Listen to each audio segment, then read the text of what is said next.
Hi, everyone. Hope you're having a good week. I want to talk about Exodus 19 today. Exodus 19 has got to be one of my favorite chapters in Exodus, basically because of verses 4 to 6.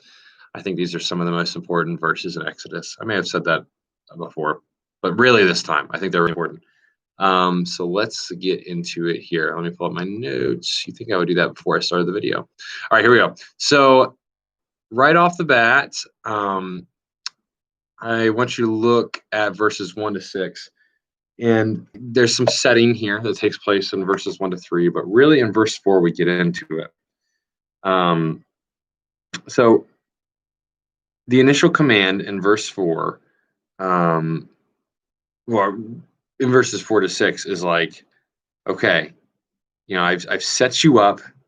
I'm going to give you a law, and I want you to be my treasured possession, my kingdom of priests, my holy nation. That's what he's saying right off the bat. And I think what's really important to note here is in verse 4, he says, "You see what I have done to the Egyptians, how I bore you on eagle's wings and brought you to myself." He doesn't say right off the bat, like, I need you to do this. He's going to give them the law, and he's going to tell them how they ought to live. But it's really important for us to see that they had already been rescued.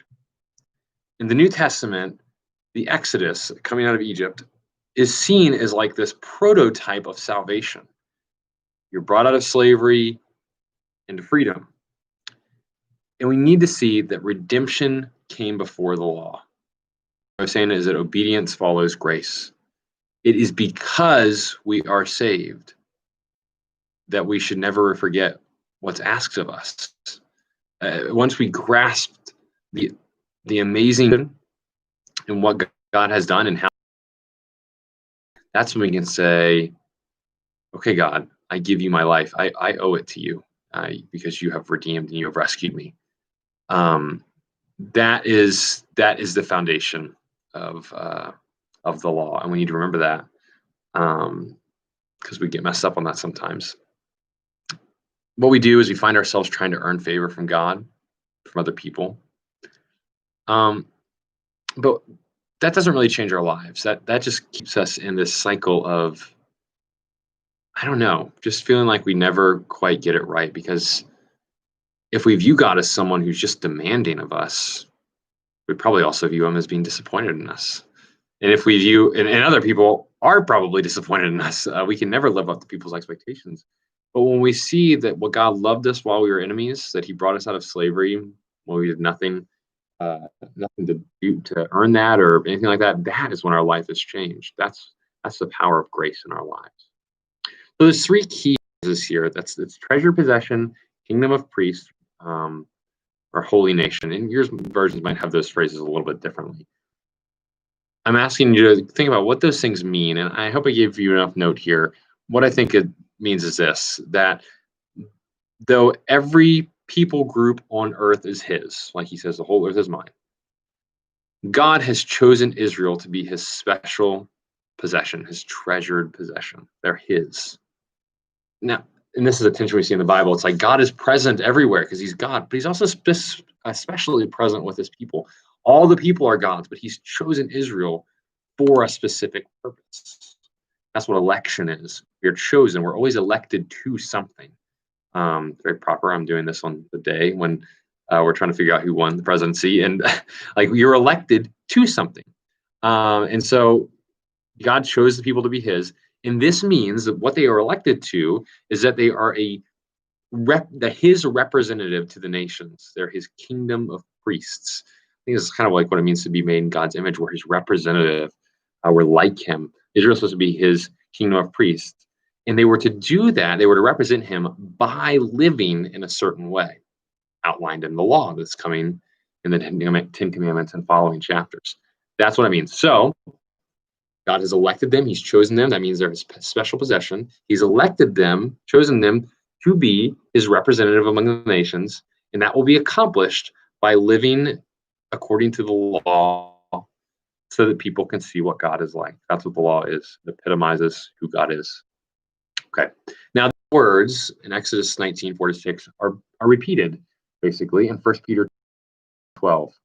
And I think it's awesome that God calls us, the church, to give us the same call. He's saying to us, you are my special people. You are my treasured possession. I've chosen you um, to be my representatives by the way that you live. Um, and I think that's amazing because we can think of ourselves as in that same position. We're a light to the nations. We are exiles waiting for the kingdom to come on earth as in heaven. And yet we are his representatives here on earth. Now, I think it's really important to live a God honoring life rather than simply speak about Jesus. I think you get this inherently, right? Like if you simply, and we've been talking about this in G groups a little bit, but if you simply just kind of talk about Jesus and then your life is really no different than anyone else, it's like, well, what good is this? uh, and I think we've seen the flip side of that when we see disobedience or people who are not transformed by the gospel or people who are just kind of they just don't care about how they live, that really impacts how non-believers understand the faith. It's like we're misrepresenting God. And this is why the law is so important. It's why he's called us to be a holy nation. That is how people will see what this Jesus thing is really all about. It's not just a free ticket to heaven or something like that. It's a new way of life. It's um, being transformed into who God made us to be. So then the question is then, what does it mean? What does it look like to be distinct, to be holy? There's lots of good folks out there, right? Like it's not just let's be good. It's something else. What does it mean to be distinctly different in both big things and small things? Final idea I want to put for well, final two. One comes from Matthew 20, where Jesus talks about being servants. In being a kingdom of priests to the world, a part of our calling is to be servants. And I think that that should shape the way we interact with the world. I hope that makes sense as you read Matthew 20, but it's not just like we're out there with some trumpet and declaration. Part of what it means to be a kingdom of priests and to reach the nations is to serve them. Which I think is backwards from how we think of it. We think of it as like, come on, y'all, get in here. But really, it's going and serving. And that's a lot of the ways that people's hearts will be changed. And also, we just need to remember that this obedience that we're talking about is not something that's like, okay, great, I heard this Bible study. I'm going to go get it together now. No, it takes time. It's not something, we're not self-made obedient people. It takes a transformative work of God in our hearts. It takes abiding. And so I'd like you to consider what it looks like to grow in obedience by abiding in Christ. Okay, moving on to the back half of the chapter here.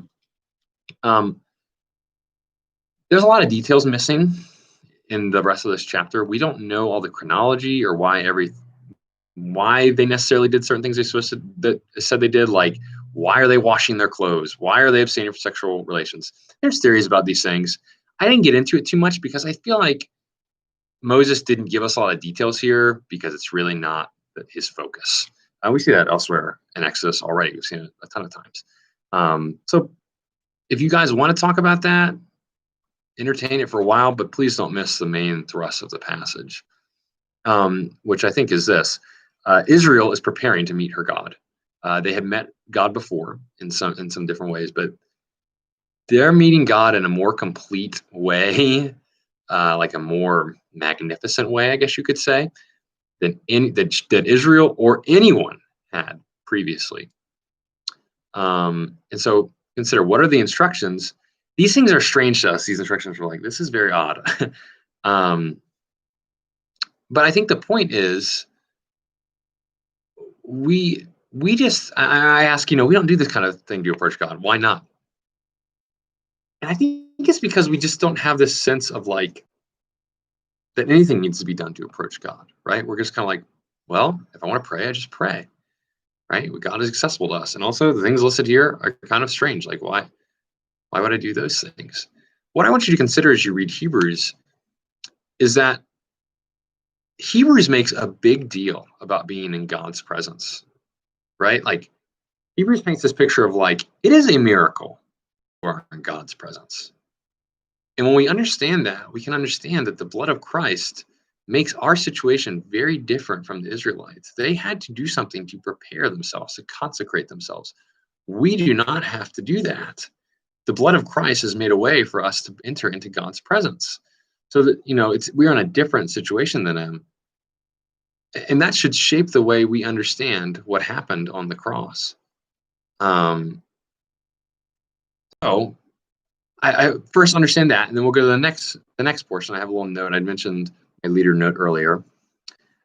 And I want you to note that the things happening in 16 to 19, yeah, that's all the thunder and the lightning and all that earthquakes, all those things happening.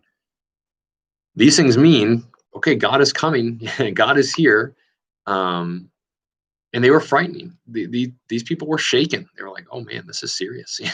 This God is serious. Now, going back to what we were just talking about, we know that we should boldly approach God because of the blood of Christ. We read that in Hebrews. But we can look at this and say, like, oh man, I'm glad I'm not in that position where I have to do all these things to approach God. However, the New Testament also tells us to fear God. And I just pulled something from 1 Peter to demonstrate one of those examples. The question is, what does it mean to fear God? And I think you understand it's not just to be afraid of God, like, what's God going to do to me? I think we think subconsciously like that, but it's like we have this. I think reverence is a good word to replace with fear.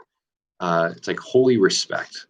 So while we can enter the blood of Christ or into the presence of Christ with confidence, and we don't need to wash our clothes and do all the other things that is requested here because the blood of Christ has made a way, we should still approach God with a holy reverence, with a proper fear, knowing that He is God and we are not, and that is a serious thing.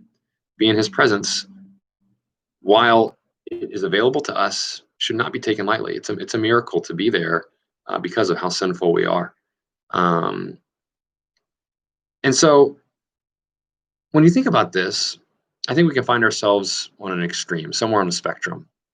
Some are so afraid of Him, they worry about His judgment and just can't get past that, and they miss closeness with God. And others see Jesus kind of like real lackadaisically, primarily like as a friend. And I'd like you to consider where you fall on that spectrum and maybe the downsides of either where you are or the extremes. How do we meet in the middle here? What's the good middle ground here? I'd like you to consider that. Just think about how the earth was trembling as they approached God. And lastly, I think it's really important to note that God repeats Himself a lot in this passage. He tells them several times what to do. Repeat, and I love the commentator I've been reading for this. He says God has good reason to be concerned. I mean, Israel is very forgetful, and I think it's easy to read the Bible and kind of look at that and laugh at them, but I think that we can be the same way. We have short memories. Like God, we can for a moment think that God has done something good for us and He's delivered us, and the very next day we're just worried about the future. So we can see God's goodness in His repeated reminders to His people. It reads kind of funny in Exodus 19 for Him to repeat Himself. Oh, excuse me, I'm tired. But I think we're the same way, and we would welcome God's reminders to us to follow Him, as He does remind us, whether through His creation or His people or His word. I'm trying to make my challenges a little more simple, a little more accessible, rather than I think maybe I went a little. They were too committal before, or something like that. I've heard back from a lot of you that people just aren't engaging in them. So hopefully this is a little more accessible to you. I just want you to think about talking to someone about Jesus this week. Look for an opportunity, have it on your mind to be like, when I get the chance, I'm going to tell someone about Jesus this week, whether it be to mention the name of God in the way you talk, or to tell someone your story and talk about Jesus. I'd love to see what happens if we can kind of open our eyes to that opportunity. So that's all for now.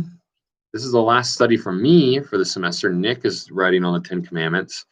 And it's not the last one for me. I'll give you one for after Thanksgiving. So that'll come to you in a bit. But take care. See you soon.